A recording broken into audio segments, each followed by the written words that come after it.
Seja muito bem-vindo ao vídeo do curso Pronúncia do Inglês. Por que estudar pronúncia do inglês? Este é um tema da nossa primeira introdução deste curso. Esse é o roteiro da aula, eu sugiro que ao final você volte nele para ver se ficou tudo claro, como eu esperava. Balbucia a aquisição da linguagem. A gente, não lembro quando a gente era bebezinho, mas a gente teve um esforço grande de aprender a produzir os sons da fala. Gaga, lá, lá, lá, e fazendo sons ao acaso. Até que a gente conseguiu construir essas rotinas motoras, essas produções que nos levaram a produzir a fala como falante nativo do português. Então, como que a gente pode ter, a partir dessa reflexão, pensar sobre uma língua estrangeira? A fala é esse movimento e você vai ter que aprender a acomodar esse tipo de movimento numa outra língua que você está aprendendo. Então, a aquisição de uma língua depende de tempo e exposição a ela. Então, por isso que a gente vai fazer esse curso, vai praticar, e não é só, eu não vou resolver o problema eterno de vocês, é um aprendizado que vai com vocês a vida inteira. A primazia da oralidade e gestos. O que eu quero dizer com isso? Que toda língua, seja ela audível ou gestual, como Libras, por exemplo, línguas de sinais, elas envolvem gestos. No nosso caso, que é uma língua pronunciada, que nós estamos falando, ela depende da oralidade. E essa oralidade, ela é acomodada a partir de gestos, ela surge a partir de gestos que nós vamos aprender aqui com alguma precisão como é que eles funcionam. Então, a oralidade, ela precede toda a nossa construção gramatical. A gente não sabia nem oração subordinada, nem conjugação verbal, mas a gente construiu a oralidade a partir do zero. E é esse tipo de aprendizado que a gente vai levar para uma língua estrangeira, com a diferença que a gente já é adulto, já tem todo um aparato cognitivo, que é através dele que a gente pode melhorar a pronúncia da gente. Então, as línguas são produzidas através de movimentos, é um controle neuromotor. Então, não é o corpo, né, que lá, lá, lá, gá, gá, gá, não é que o corpo que fala, é o cérebro, né, são os movimentos que o cérebro vai acomodar para que você seja capaz de pronunciar uma língua bem. E, curiosamente, a gente não aprende sons. Quando a gente vê um quadro fonético, eu vou ensinar um quadro fonético para vocês, mas a gente não aprende sons individuais. A gente aprende palavras. E tem vezes que a gente pensa, como que é aquela palavra? Começa com ba, com não, dá. E a gente fica procurando a palavra, né? Então, essa relação com a palavra, ela é muito importante. E eu vou pedir que cada palavra que vocês forem escolher para transcrever, que vocês memorizem aquela representação da palavra. Da mesma forma que a gente aprende a ortografia das palavras, a gente aprende a representação fonológica que fica lá no nosso cérebro, se transformando em controles neuromotores para que a gente possa produzir a fala. Então, o aprendizado de uma língua se dá através de palavras. Palavras agregam som e significado.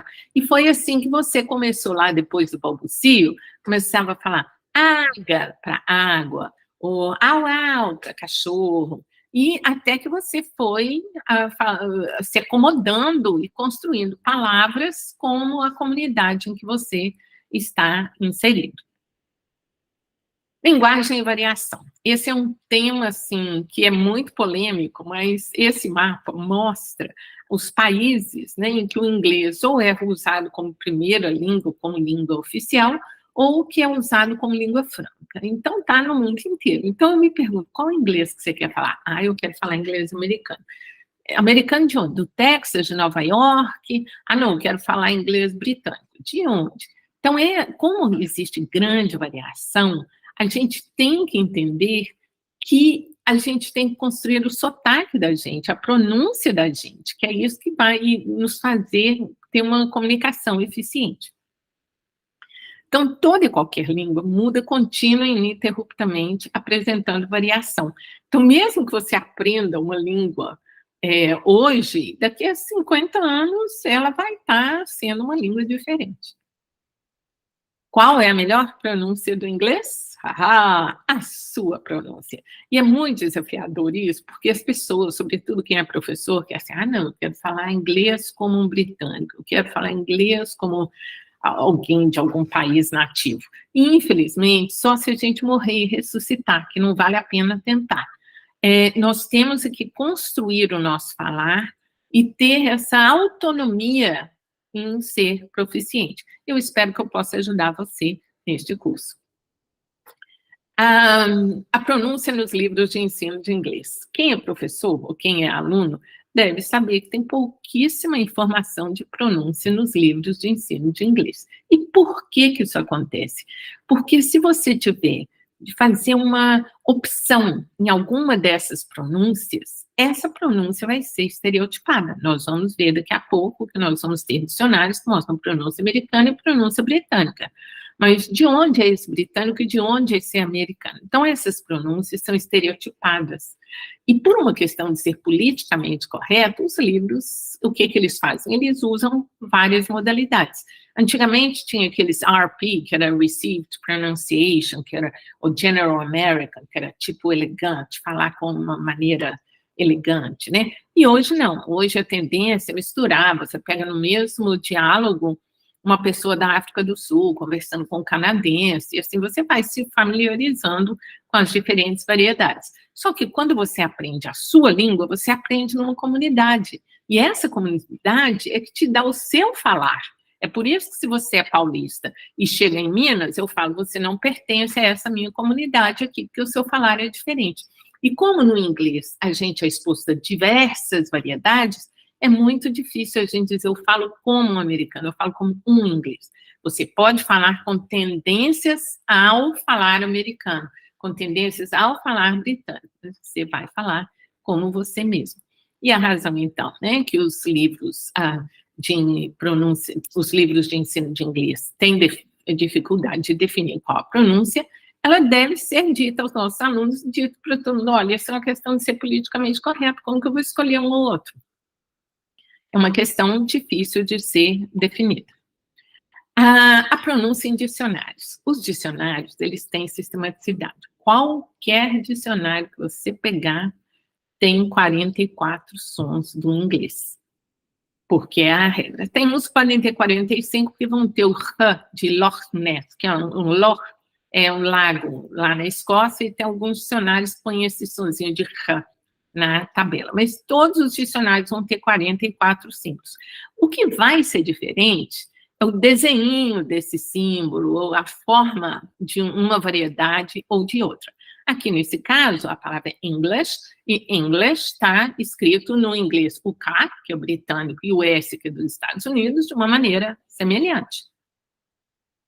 Mas, se a gente pega uma palavra como cold, que no UK é pronunciado como cold, e no American English pronunciado como cord, você vê que tem uma diferença. E qual é essa diferença? Que no inglês americano, em alguns casos, que eu já adianto para vocês, é no final de sílabas, o R não é pronunciado, desde que no início de palavras ele é pronunciado, como right, rain, é pronunciado.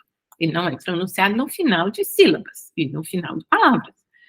E no inglês americano, ele é pronunciado no final de sílabas, no final de palavras, e em outros contextos também. E a pronúncia agora de dog, que no inglês britânico vai ser dog, e no inglês americano vai ser dog. Minha pronúncia americana é péssima, mas seria a gente sabe, oh my God. O inglês americano é muito diferente essa pronúncia do que a gente chama de O, som de O, né?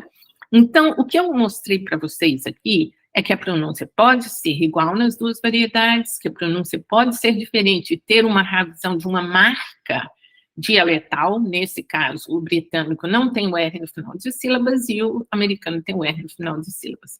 Ou ter pronúncias diferentes. Seria como se no português eu dissesse alguma coisa como mar ou mar.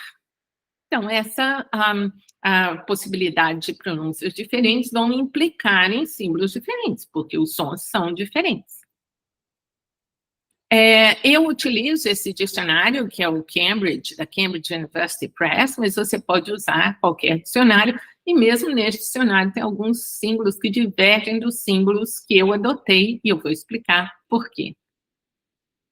Então, a pronúncia, né, os dicionários apresentam uma das pronúncias possíveis da língua. Eles colocam lá UK, US, mas esse UK, US pode ser de vários lugares, ou seja, uma pronúncia possível daquela língua. Uma coisa importante para a gente ter em mente é que nós vamos representar sons, que é essa tabelinha aí da esquerda coloridinha.